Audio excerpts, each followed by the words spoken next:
Anyone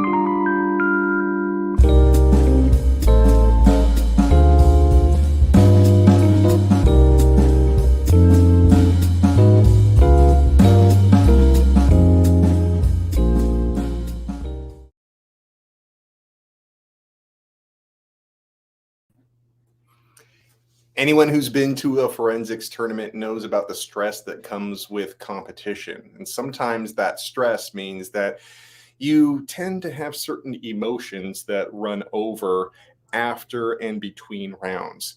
This lesson is going to be talking about a little concept known as van talk. In short, it means to watch what you say when you are at a tournament. Let's get into a little bit of background as far as the what the term has come from and has come to mean. Okay, so the term van talk is references the phenomenon where people on a forensics team actually travel to and from tournaments in school vans. So everyone is in the van, that they're talking to each other, they're able to commiserate about the rounds that they had and the rounds that they lost. Nowadays, a lot of tournaments are online because of certain circumstances, and sometimes people commute themselves to certain tournaments. But the term still is a really useful term. I think that the succinctness of it is what gives it staying power.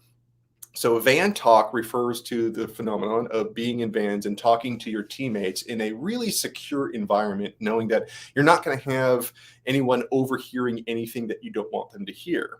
So what that means is that when you're at a tournament, you are going to save those comments for the van talk.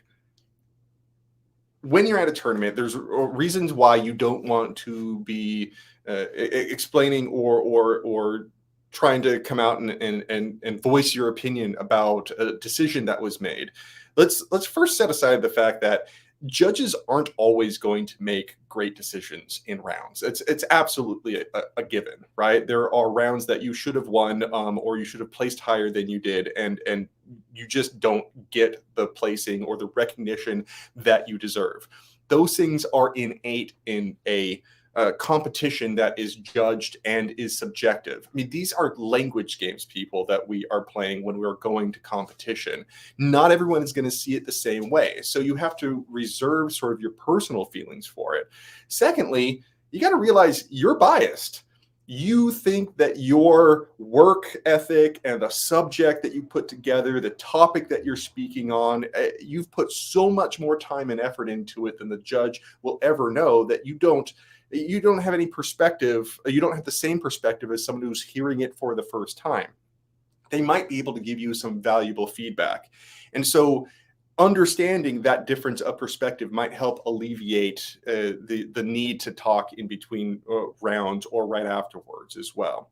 But another reason why you want to just have, you want to hold back on your initial reactions and your initial sort of thoughts about what the round was like was because the game of forensics is a lot about the credibility that you build from tournament to tournament. It's not just this one time where people are just going to know your abilities and it's going to value your performances.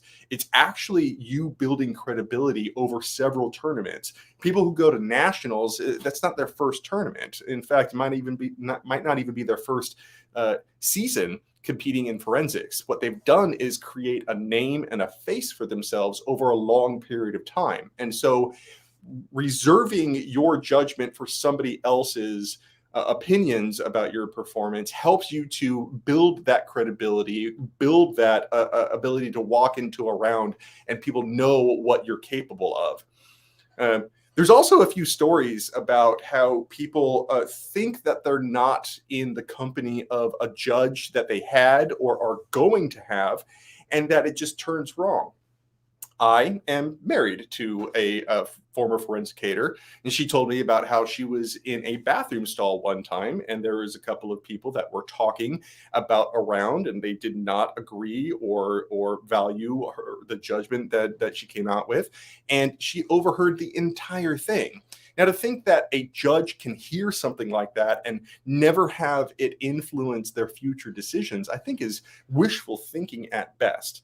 So, Van Talk is your way of maintaining a certain appearance for the time that you are at a tournament, and always assuming that somebody is listening, always assuming somebody is listening. No matter how you think that you might be isolated, if you are at a tournament, if you are on a college campus, reserve the most critical feedback that you have for your judges for a later time, specifically when you are in the van and know that for absolute certainty you are surrounded by people that aren't going to overhear it or anything like that.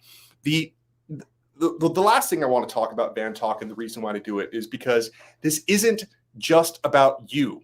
You are on a team, and even if you're doing individual events, your behavior influences how people perceive your entire team.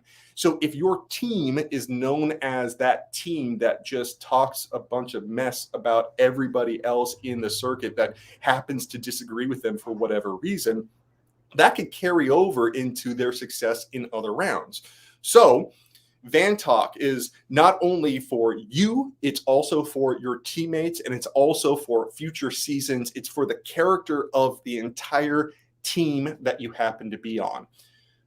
In short, reserve your worst impulses for a later time. You can vent some other time when you know it is safe, when you know nobody's around. But also, it does help you to kind of cool off a little bit. Sometimes people's criticisms are absolutely fair. They're totally fair, that you just didn't see it, and you need a little bit of time to sort of digest what their feedback is and incorporate it into future performances. Overall, when you feel the desire to complain about a judgment or a ruling in a particular tournament, reserve it for the van ride home.